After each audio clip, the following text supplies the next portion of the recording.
Ta del date v usta, pikate v napravo približno 5 sekund za enim izdihom. Eno pivo, 2 piva sem spil, to je res. 0,3 Jacka je bilo, no? Tako da nič tazga.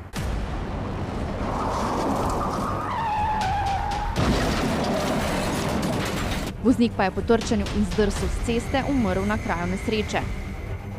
Vsak 10. povzročitelj prometne nesreče za volan sedel pijan, pri smrtnih primerih kar vsak 3. Povprečje 1,45 promila. Najbližje se varno takšnemu stanju približamo na poligonu varne vožnje AMZS na Vranskem. Daniel Grande nam najprej namesti uteži, po eno na roko in eno na nogo, s čimer otežimo gibalne sposobnosti. A najpomembnejši organ pri vožnji so oči.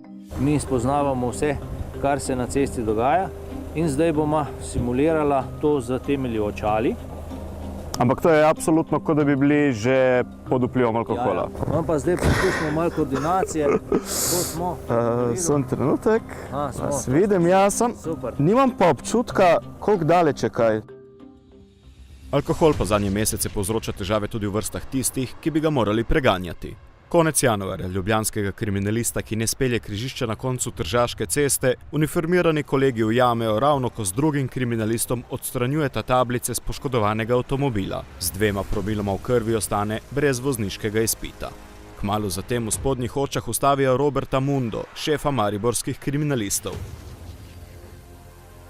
Alkotest pokaže, da se je na pot odpravil z več kot promilom alkohola v krvi. Poleg kazni pa ga čaka še postopek zaradi kršitve etičnega kodeksa.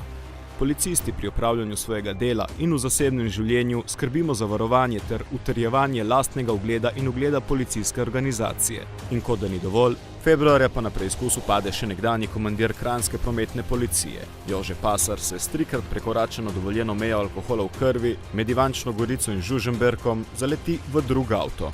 Že kratek pregled odločb delovnega sodišča pokaže, da je moralo v preteklosti kar nekaj policistov trajno sleči uniformo zaradi prometnih nesreč v vinjenem stanju, tako s službenimi vozili kot v prostem času. To živčno službo, ta stres, hoče tudi sprostiti na kakšni pikniku, veselici in se mal preveč pogleda v kozarci in je lahko nesreča tlene. Midva se bomo peljala 50 na uro in pojavila se bo vodna ovira. Gremo?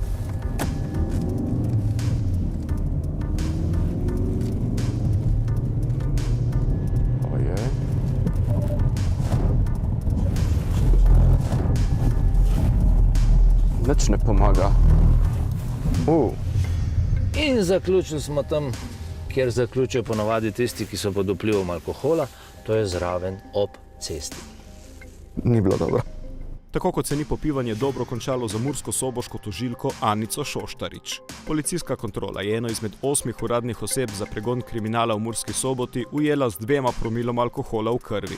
Policisti in vsi ljudje, ki v bistvu predstavljajo in tudi v drugih poklicih neko avtoriteto, torej nek vzgled, ki si ga ljudje potem vzamejo, pač moramo biti pazljivi, kaj počnemo in v službenem času in pa tudi izven službenega časa. Dogodki, ki navadnim državljanom brez besed posredujejo pomembno, a neustrezno sporočilo. Zeleno luč nedopustnemu obnašanju.